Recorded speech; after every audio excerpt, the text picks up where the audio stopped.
నేను ఎప్పుడు అంటాను, చాలాసార్లు నేను చెప్తాను, మన స్థితి ఇలా ఉందంటే దేవుడు ఇచ్చినది కాదు ఆ స్థితి. లేకపోతే మనకంటే ఒకరు హెచ్చుగా ఉన్నారంటే, ఒకరు ఆశీర్వదించబడ్డారు అంటే వారు ఇచ్చిన ఘనత ఏంటి, దేవుడు వారికి ఇచ్చిన ఘనత కాదు.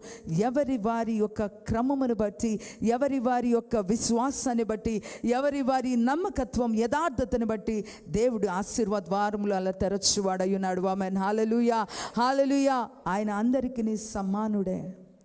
ఆయన అన్యాయస్తుడు కాదు. నన్ను ఎలా పుట్టించాడో మీ అందరినీ అలానే పుట్టించాడు. మనం ఎలా ఉంటున్నామో ఈ లోకంలో ఉన్న వారందరూ అలానే జీవిస్తున్నారు. ఆయన ఎవరికి అన్యాయస్తుడు కాదు. ఎవరి యథార్థత, వారి కృపను బట్టి దేవుడు ఆశీర్వాద ద్వారములు అనేవి తెరచువాడై ఉన్నాడు. ఆమేన్. హల్లెలూయా. నీ ఉన్న స్థితిని బట్టి దేవునికి ఎల్లవేళలా స్తోత్రం చెప్పాలి.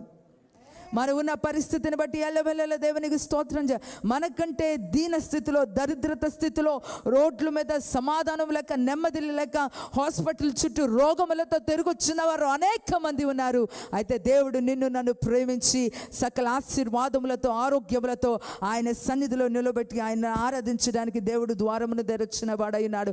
దాన్ని బట్టి జీవితాంతం మనం ఆయనకి స్తోత్రాలు తెలియజేయాలి. ఆయన చేసిన అద్భుతాలు అనేకములు చెప్పాలంటే మన జీవించే రోజులు సరిపోవు. ఆయన చేసిన మహిమ కార్యములు అనేకములు, ఆయన చేయు కృప మన ఎదుట ఆయన చూపించు కనికరం అనేకములు. మన జీవించే రోజులు సరిపోవు. ఆయనకి స్తుతులు చెల్లించాలంటే, మనము బ్రతికి ఉన్నామంటే, జీవిస్తున్నామంటే ఆయన కృపే. దినము క్షణ క్షణము ఆయనకి మన చేతులెత్తి మనం స్తోత్రములు తెలియజేయబద్దులమై ఉన్నాం. ఆమేన్. హల్లెలూయా, హల్లెలూయా.